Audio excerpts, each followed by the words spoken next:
नमस्कार, आप देख रहे हैं न्यूज फॉर नेशन और मैं हूं सांत्वना आपके साथ। नीति आयोग की रिपोर्ट एक बार फिर से सामने आई है और नीति आयोग की रिपोर्ट में बिहार को एक बार फिर से सबसे पिछड़ा राज्य बताया गया है। बता दें कि बिहार की जो जगह है वो सूची में 52वें नंबर पर आई है। अब इसको लेकर विपक्ष लगातार नीतीश सरकार पर हमला बोलती हुई नजर आ रही है। एक बार फिर विपक्ष नीतीश सरकार को यह याद दिला रही है कि बिहार एक बार फिर से फिसड्डी राज्य बन गया है। नीतीश सरकार के अभी 15 साल बेमिसाल पूरे हुए हैं और इसको लेकर विपक्ष लगातार नीतीश सरकार पर तंज कसते हुए नजर आ रहा है। एक तरफ जहां नेता प्रतिपक्ष तेजस्वी यादव ने भी नीतीश कुमार पर कितने सवाल खड़े किए, तो वहीं दूसरी तरफ अब रोहिणी आचार्य भी एक्शन मोड में दिखती हुई नजर आ रही है। बता दें कि रोहिणी आचार्य ने ट्विटर के माध्यम से ट्वीट कर ये कहा है कि बिहार तो सबसे फिसड्डी राज्य बन ही चुका है, अब इसके लिए बिहार को एक पद्मश्री अवार्ड भी दे देना चाहिए। क्या कुछ लिखा है रोहिणी आचार्य ने अपने ट्वीट में, आइए आपको पढ़वाते हैं। रोहिणी आचार्य ने ट्वीट कर लिखा है कि बिहार को फिसड्डी राज्य बनाने का एक अवार्ड तो बनता है यारो, कम से कम पद्मश्री अवार्ड देने का विचार करना चाहिए यारो।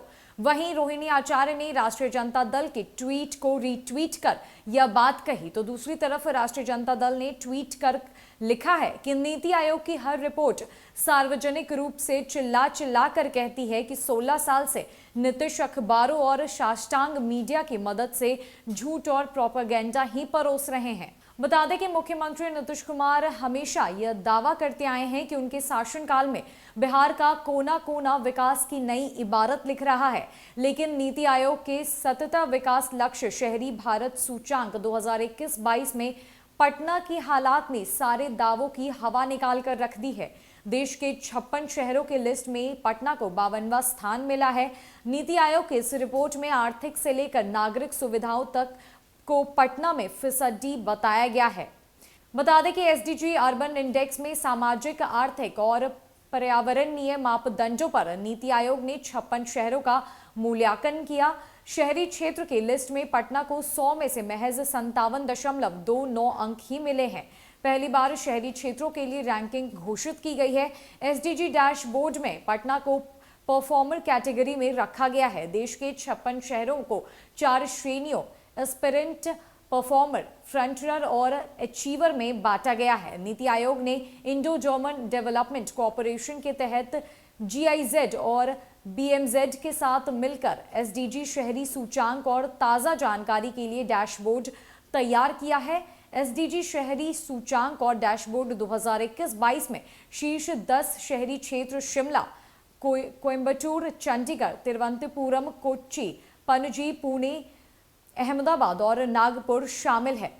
बता दें कि निचले स्थान पर 10 शहरी क्षेत्र धनबाद, मेरठ, गुवाहाटी, पटना, जोधपुर, कोहिमा, आगरा, कोलकाता और फरीदाबाद है। सूचकांक में 56 शहरी इलाकों की रैंकिंग की गई है।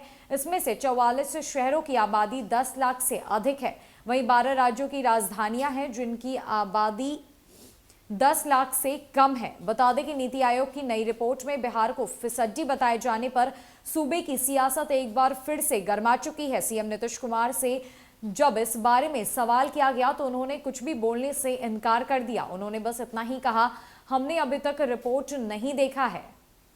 साथ ही साथ बिहार के शिक्षा मंत्री विजय कुमार चौधरी ने इस रिपोर्ट पर भी सवाल खड़े किए हैं। उन्होंने कहा है कि नीति आयोग के विकास मापने का पैमाना ही अव्यावहारिक है। उन्होंने कहा है कि विकास और विकासशील राज्यों को एक ही पैमाने पर देखना गलत है। ये अपने संसाधन से विकास कर रहे राज्यों को हतोत्साहित करने जैसा है। नीति आयोग को एक संतुलित पैमाना बनाना चाहिए। हम लोग इस संबंध में अपना पक्ष जरूर रखेंगे। साथ ही साथ बिहार की डिप्टी सीएम रेणु देवी ने कहा है कि राज्य विकास के पथ पर आगे बढ़ रहा है, लेकिन अभी भी मीलों आगे जाना बाकी है। उन्होंने कहा, बिहार लगभग हर साल बाढ़ और सूखे का सामना करता है। प्रदेश सरकार इस पर काम कर रही है। जहां तक आर्थिक विकास का सवाल है, राज्य में कई छोटे और मध्यम उद्योग स्थापित किए गए हैं, जिसमें बुनियादी ढांचे और रोजगार सृजन में बढ़ोतरी होगी। जल्द ही और नए उद्योग आएंगे, जिससे गरीबी और रोजगार के मुद्दे हल हो सकेंगे। बता दें कि नीति आयोग की रिपोर्ट एक बार फिर से सामने आई है, जहां पर बिहार राज्य को एक बार फिर से फिसड्डी राज्य बनाया गया है। बता दें कि अब इसको लेकर विपक्ष लगातार हमलावर होती हुई दिखाई दे रही है और ऐसे में राजद सुप्रीमो लालू प्रसाद यादव की बेटी रोहिणी आचार्य ने भी ट्वीट कर ये कहा है कि बिहार को फिसड्डी राज्य तो बना ही दिया गया है और अब इस बाबत बिहार को एक पद्मश्री अवार्ड भी दे देना चाहिए। तो वहीं दूसरी तरफ बिहार के मुख्यमंत्री नीतीश कुमार से जब ये सवाल पूछा गया कि नीति आयोग की रिपोर्ट पर उनका क्या कुछ कहना है, तो उनकी यह प्रतिक्रिया सामने आई कि मैंने अभी तक रिपोर्ट नहीं देखी है, जब रिपोर्ट देखूंगा तो आपको बताऊंगा। अभी के लिए इतना ही। अन्य कई अपडेट्स के लिए हमारे साथ बने रहे न्यूज़ फॉर नेशन में। नमस्कार।